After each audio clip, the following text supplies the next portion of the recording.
Welcome back, students. This presentation is a continuation of RDA. Today we are going to discuss about the RDA for infants, children, pregnant women and lactating women. Firstly, let us discuss the RDA for infants. So here the RDA for infants depends upon the breast milk that the baby feeds on from healthy mothers.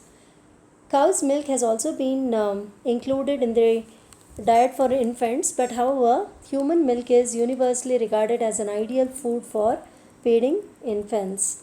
And it is seen that the weight of the baby doubles at the 5th month after its birth and triples at around 1 year or 12th month.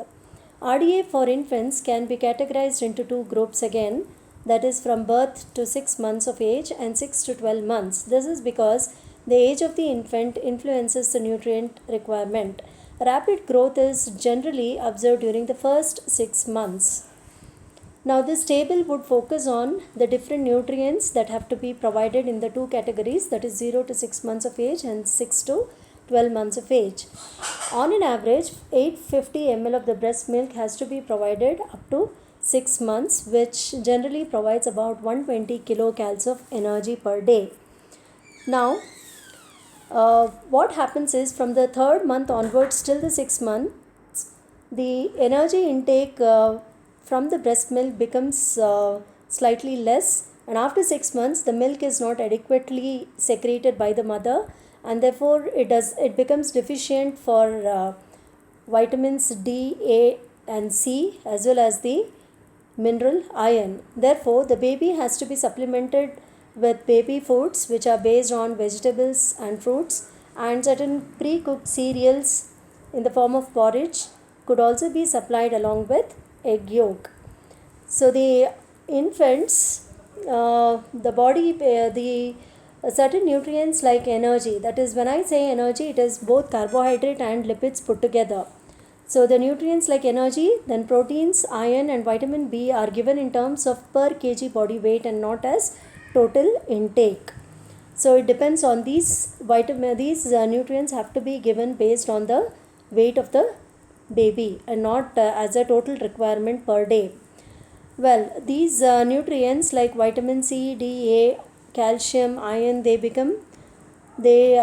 are to be provided in high amounts as the tissue growth and body activity keeps on increasing. The bones and skeletal muscle develop rapidly and calcium requirement is thus important, and even the blood volume increases. Therefore, iron intake also should be increased. So these are certain points that you need to include for the RDA for infants. Let us move on to the RDA for children. Here again you have to include the RDA for children under two categories, preschool children and children up to adolescence. We are not including adolescents here because it doesn't come under the category of children. So the growth and development of these children become again important here, because when it is with respect to the preschool children as well as the school going children, they are more vulnerable for infectious diseases and frequently fall sick as their immune system is weak compared to the adults. So in the growing or in the developing countries, majority of these children consume inadequate diet and are generally malnourished. It may be due to the inadequate food production in that particular region, or it could be poverty, or it could also be ignorance on the nutrition education. Therefore, nutrient requirement is high, and there is an urgent need for supplementary food as well. And it has been estimated that about 30 grams of processed legumes, roasted groundnuts or processed protein food should be included in the school lunch. And one more aspect here is why the nutrients have to be increased with respect to school going children is they have much higher activity in games and exercise, and also in the participation in the household work. So these children need more proteins per kilogram of weight due to constant growth, and about 6% of the calories should be supplied from essential fatty acids or the PUFA. So here again you can see this is the table for the nutrient requirement. You can please make a note of it I have zoomed it so that it becomes visible, unlike in the previous presentation. So let me also zoom this table. I think this is quite visible. Yeah.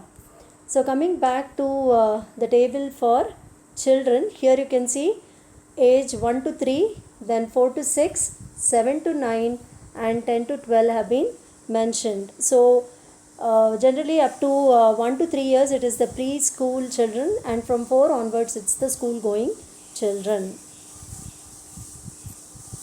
Yeah, again the energy needs, there is a bit of information here about the body composition. Boys and girls, here you have a, there is again in the table, if you observe, we have bifurcated it as boys and girls because the body composition keeps on changing when they reach an age of about 7 to 12 years. So boys have more muscles than girls, and we have already studied in BMR that boys have a higher BMR compared to girls or women in general. This is because boys or men have more muscles which are active tissue compared to women who have, or girls who have adipocytes which are comparatively less active than muscles. And again here the blood volume increases, and one more important thing to be mentioned here is boys, they have a decrease in the absorption of iron, so thus increases more iron intake up to 7 years of age. Among both boys and girls, expansion of blood volume demands more hemoglobin, but 7 to 12 years there is a sharp difference in the iron need as boys absorb less iron than girls. Can you see here? That's why iron has to be fixed higher for boys. This is one point to be noted, and the other one is body composition to be noted in the school going children. Now coming on to the RDA for pregnant women. Again, pregnancy is a normal physiological process, but still the energy need of the mother increases because in order to compensate the loss of nutrients due to vomiting or loss of appetite, there are periods of starvation wherein the mother would not like to have food because of nausea. So this generally happens in the early months of pregnancy. And there are other reasons why, because there is a rise in BMR up to 4 to 5% in the first 2 trimesters, and there is a rise of 10% of BMR in the last trimester, that is in the 7th, 8th and 9th month. And there is increased requirement for growth and development of the placenta and the maternal reproductive organs like the mammary gland.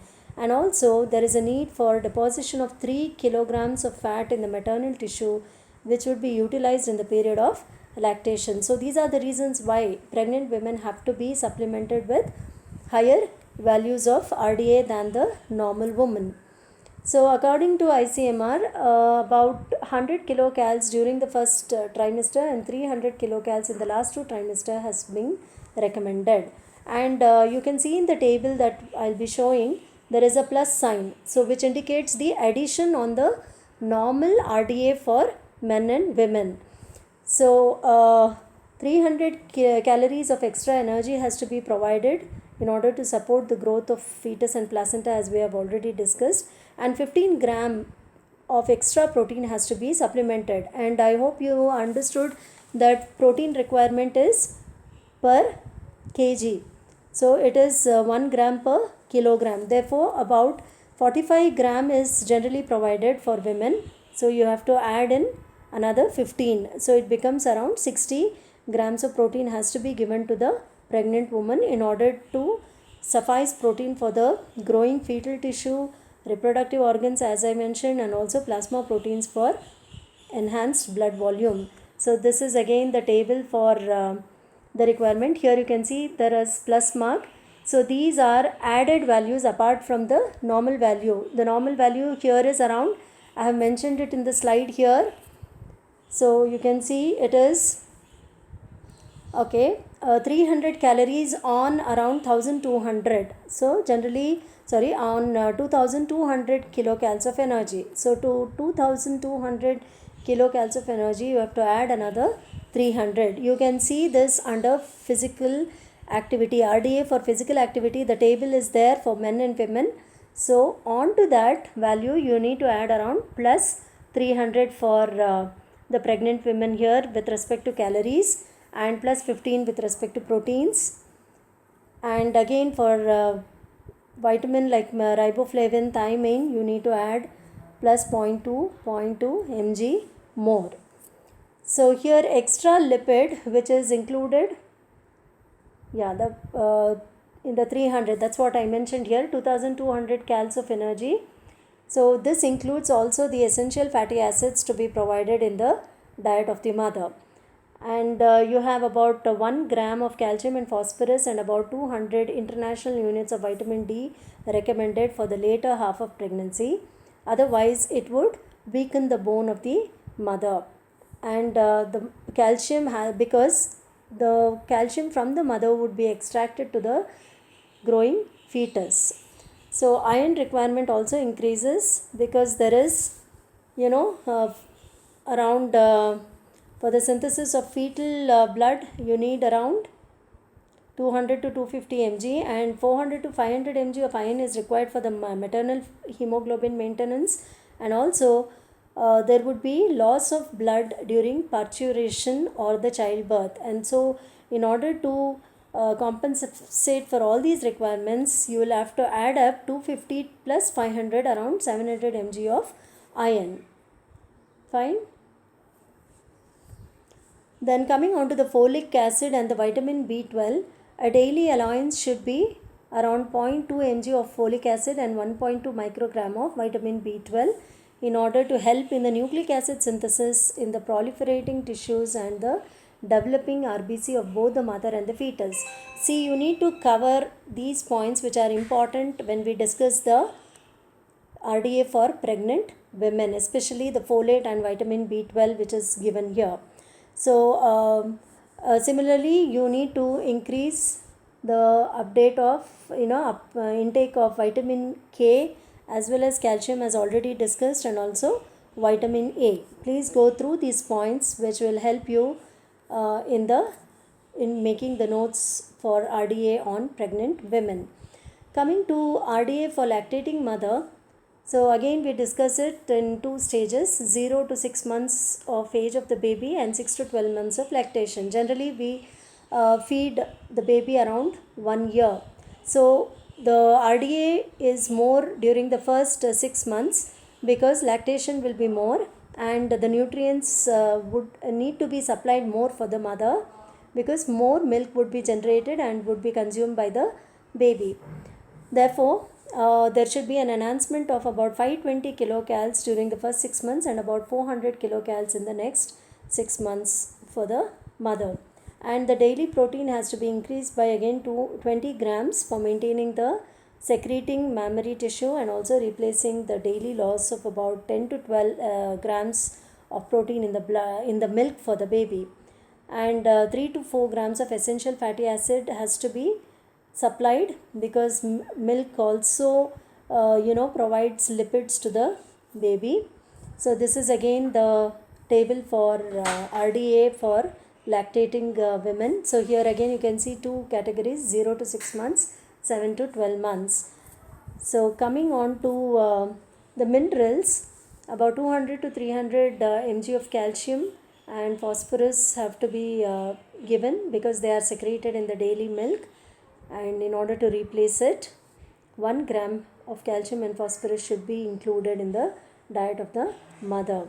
And again 0.5 to 1 mg of iron is given, is secreted in the daily milk. Therefore about 30 mg should be given to the mother during lactation. Vitamin C and A are also to be supplied.